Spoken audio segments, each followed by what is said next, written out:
Thanksgiving for me is always a good line of demarcation when it comes to the NFL contenders, pretenders. Who is for real?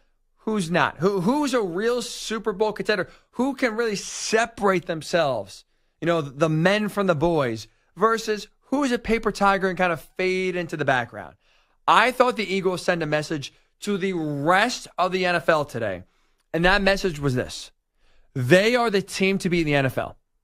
Going forward, from this point on, everyone is chasing the Philadelphia Eagles.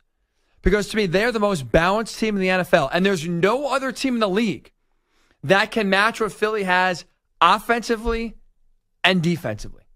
They're the most well-rounded team. And you saw that on full display in Baltimore earlier today. And I think they stamped their flag, planted their flag to steal from college football as a huge theme of the weekend.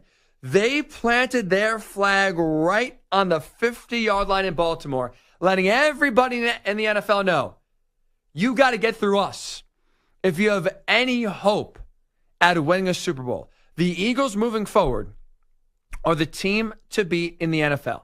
I'm sure, right, if you disagree, you probably think, well, Ryan, the Lions, they've been one of the best teams all year. Everyone's on the Lions bandwagon. I thought they were the team to beat. The Lions offensively have one of, if not the best offense in the league. They can match Philly's explosive offense. But their defense cannot match the output right now that Philly's defense is putting out there on a week-by-week basis. I mean, look what they did today. They faced in the Ravens, one of the best offenses in the league. Number 2 scoring offense, number 1 offense in terms of yards per game. And for essentially 59 minutes and 57 seconds, they held that explosive, high-flying Ravens offense led by 2 MVP contenders in Lamar Jackson and Derrick Henry, held them to just 1 touchdown and 206 passing yards before a garbage time score made it a little bit closer than the game really was.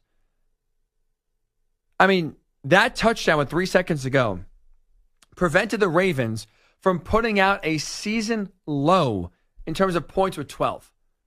They were that close to getting held to just 12 points, which would have been a season low for them. That's how good that Eagles defense is. That's no fluke. They were able to contain Lamar Jackson in the pocket. They did a really good job in limiting Derrick Henry. I mean, look at Derrick Henry's numbers. 82 yards, no touchdowns, and never felt like Derrick Henry truly got going and took over the game. That's a win. That's a big-time win anytime right now you face this Ravens defense. So they're able to contain Lamar. They stopped Derrick Henry. They actually sacked Lamar, which is almost impossible to do. They got him on the ground 3 times in this game. Lamar came in only being sacked 16 times all season. One of the hardest guys to take down. The Eagles defense was able to do it 3 different times, got pressure on Lamar, did a great job not only getting pressure with their front 4, but also playing great coverage in the back. There's very few explosive plays in the passing game. Very few explosive runs. You look at what Philadelphia's defense was able to do. The Lions defense could not do that. The Lions defense could not match the output that Philadelphia's defense showed today, but what they've been showing really all season long. That's why, to me, when you talk about team to beat this season, that's why I would right now put the Eagles over the Lions when it comes to the team to beat in the NFL moving forward.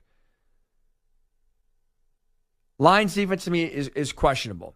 Now, the other team we're talking about here, because it's really a 3-team race, right? When you talk about team to beat in the NFL, I think it's between the Eagles, the Lions, and the Chiefs.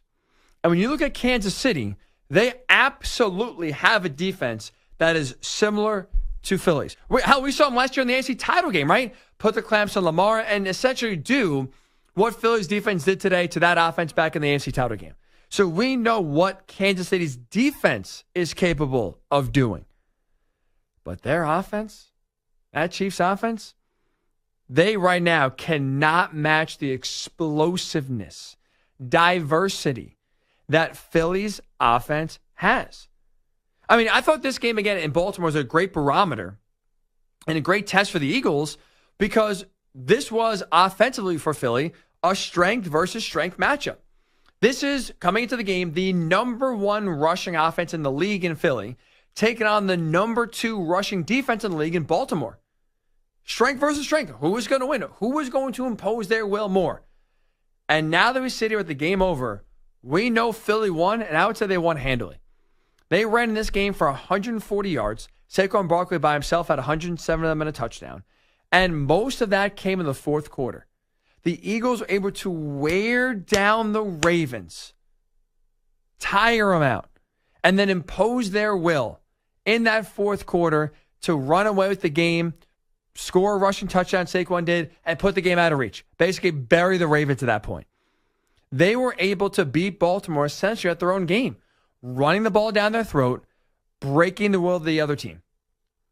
Philly, I thought, mastered that perfectly on the road. And you look at the Eagles and their offense, it's not just Saquon Barkley. He's tremendous. He's outstanding. But it's also now Jalen Hurts, who maybe does not have the stats that we're used to seeing with Jalen Hurts. And that's part of the reason why he's not in the MVP conversation. But what he has done these last few weeks, that's been a big difference maker, is that the fact that he's held onto the ball. I mean, last year, right, part of the reason why the Eagles just completely had the bottom fall off from under them was because Hurts was a turnover machine. He finished last year with 20 turnovers. Literally could not hold on to the ball. This year, as now the Eagles won their 8th game in a row, during this 8-game stretch, Jalen Hurts has combined for just 2 turnovers during this 8-game winning streak. He's done an outstanding job of take what the defense gives him, not try to play hero ball, and not putting the ball in harm's way either in the air or when he's running the ball. He's outstanding. Hurts is still a really good quarterback, helped out by Saquon Barkley. Look on the edge, A.J. Brown, Devontae Smith, Dallas Goedert, elite pass catchers, maybe the best wide receiver tight end duo in the NFL. If not, they're on the short list for sure. That offensive line right now is moving people again. We just talked about them breaking the will of the Ravens' run defense, which is one of the best in the league. You are looking at right now a Philadelphia offense that is well balanced, that is tough to stop, that has so many different players and areas that you have to account for as a defense that it makes slowing them down almost impossible. So as long as Nick Sirianni's not getting in the way, which he's not done, he's letting the coaches coach. Kellen Moore's done a great job offensively. Vic Fangio's done a great job defensively. The Eagles' offense is explosive and unstoppable. So when you look at the Chiefs, they have absolutely the elite defense the way Philly does. They could go into Baltimore or any contending team, I think even Buffalo as well, and slow down that high-powered offense in the postseason. But what Kansas City can't match is Philadelphia's explosive offense. So the Lions can't match defensively what Philadelphia has. The Chiefs can't match offensively what Philadelphia has. The Eagles right now, when you look at it, they're the most well-rounded team in the league. How are they not the team to beat? When you look at how good they are offensively, defensively, by the way, special teams as well. Jake Elliott makes his field goals. The punt game really changes the field. And that was honestly, early in the game, a big reason why Philadelphia was able to stay in the game. They did a good job for the most part, pinning the Ravens deep, flipping field position. Not, having a momentum-changing play in special teams. They're sound on special teams. They're elite on defense. They're impossible to stop on offense. If you don't think the Eagles right now are the team to beat in the NFL as we just now move past Thanksgiving and enter the big boy, if you will, grown man part of the NFL season where contenders separate themselves from pretenders, I don't know what you're watching. You got to explain to me. 855-212-4227. The phones are open. 855-212-4227. You can also tweet me, Ryan_Hickey and the number 3. If you don't think right now the Eagles are the team to beat, I don't know what you're watching. I don't know what your argument is. They're playing the best team in the league. They are well balanced. This is not a fluke. They do everything well. There's no other team you could say that's above them. They are right now the team to beat in the NFL moving forward.